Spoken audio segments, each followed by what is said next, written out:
Hi, and welcome to The Print. My name is Karanjeet Kaur, and I'm a writer and an editor. Let's talk today about menstruation in India. Earlier in October, the State Cabinet approved the Karnataka Menstrual Leave Policy 2025, which provides 1 day of paid leave per month to women across government and private sectors. The landmark decision affects over 50 lakh women workers.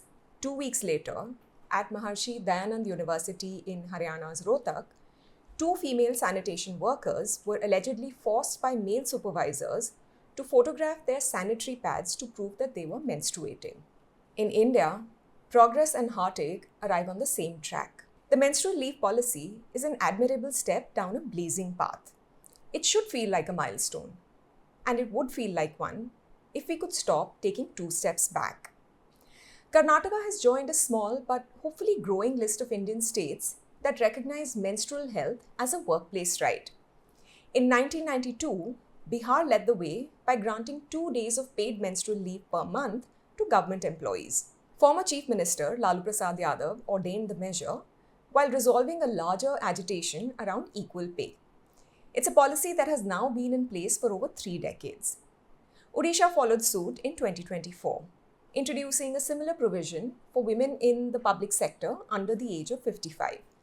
Kerala offers menstrual leave to female students and staff in state universities and ITIs. And last year, Chandigarh's Punjab University became the first university in northern India to offer students menstrual leave. Globally, the idea has been around even longer. Japan introduced statutory period leave in 1947. Indonesia, South Korea, Taiwan, and Zambia have variations of the policy. Spain became the first European country to formalize it, allowing 3 to 5 days with a doctor's note. In this context, Karnataka's decision is a significant acknowledgement that menstrual health is not a peripheral women's issue, but a legitimate workplace concern. There are, of course, valid critiques of the policy's limits, which is how many women will remain excluded from it. Indian garment workers, for instance, cannot even access sick leave without losing pay. 81% of Indian women are employed in the informal sector. They are farm labourers, piece rate workers, domestic staff, sanitation karamcharis, for whom menstrual leave remains a distant prospect. Despite that, Karnataka has shifted menstrual leave from the realm of special concession into the territory of labour rights. It stems from the understanding that bodies have limits, that women's pain is real and should not be questioned, and that male-centric workplaces must adapt to the biology of half the workforce. Which is why what happened at MDU Rohtak is all the more sickening. On 26 October, 3 female sanitation workers at the university were cleaning the sports complex ahead of the Haryana governor's visit. The male supervisors allegedly pressured them to work faster. When the women said that they couldn't because they were experiencing menstrual pain, the supervisors forced them to go to the washroom and take photographs of their soiled pads. An FIR has since been registered against the 2 supervisors and the assistant registrar under various charges. These include sexual harassment, assault with intent to disrobe, outraging a woman's modesty, and criminal intimidation. The supervisors have been suspended, and the university has promised an internal inquiry. And they've promised that those found guilty will not be spared. But policies and due process are not on the stand here. A culture where social class and biology dictate whether you should be believed and whether you are entitled to basic dignity is. In 2020, when Zomato introduced 10 days of paid period leave annually, CEO Dipinder Goyal wrote a memo to his employees. At the end, he addressed the men specifically. He wrote, "Our female colleagues expressing that they are on their period leave shouldn't be uncomfortable for us. This is a part of life, and while we don't fully understand what women go through, we need to trust them when they say they need to rest this out. I know that menstrual cramps are very painful for a lot of women, and we have to support them through it if we want to build a truly collaborative culture at Zomato." I wonder what the MDU Safai Karamcharis would have thought of these quaint buzzwords. The distance between Zomato's Gurgaon headquarters and MDU Rohtak is barely 2 hours by road, but the gap between their realities might as well be unbridgeable.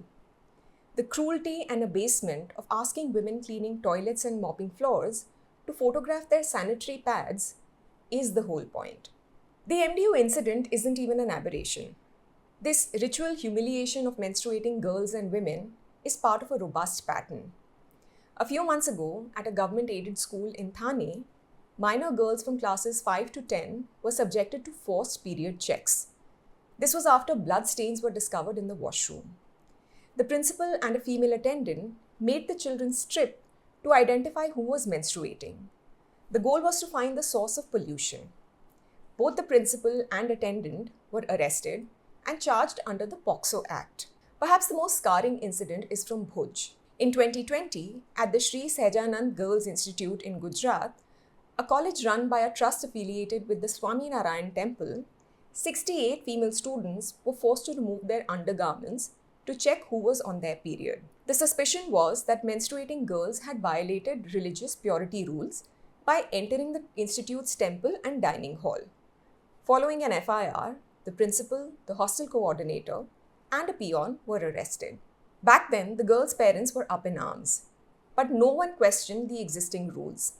These dictated that menstruating students should spend the entirety of their period in a menstruation room in the basement and not enter the kitchen, the temple area, or even touch others. On a TV debate, Swami Chakrapani, the president of Hindu Mahasabha, had admonished his panelists, a woman anchor and a woman activist. He tried to spin the medieval regulation as a suvidha, or a facility accorded to menstruating women. A few days later, Krishna Swarup Das Ji, a religious leader associated with the temple, declared that menstruating women who cook for their husbands would be reborn as dogs, and that the men who ate that food would be reborn as bullocks. This whole conversation feels like it belongs in 2018. That year, it felt like we were finally getting somewhere. That was the year Period End of Sentence won the Oscar for the Best Documentary Short. It was also the year Akshay Kumar's Padman released, cementing his position as the surest vehicle for the government's various new schemes. Maneka Gandhi, Union Minister of Women and Child Development, launched the Yes I Bleed campaign, urging women to speak openly about their cycles. May 28th was celebrated as Menstrual Hygiene Day, with the aspirational and defiant theme, No More Limits. The government launched the Jan Aushadhi Suvidha Sanitary Napkin Scheme, promising affordable, environment-friendly pads at subsidized rates. Parliament saw the introduction of the Menstruation Benefits Bill. And then, in September, the Supreme Court delivered the Sabrimala judgment, a constitutional thunderclap that allowed women of menstruating age to enter the temple. The court ruled that excluding them violated their fundamental rights and that purity-based discrimination had no place in a modern republic. There was genuine momentum.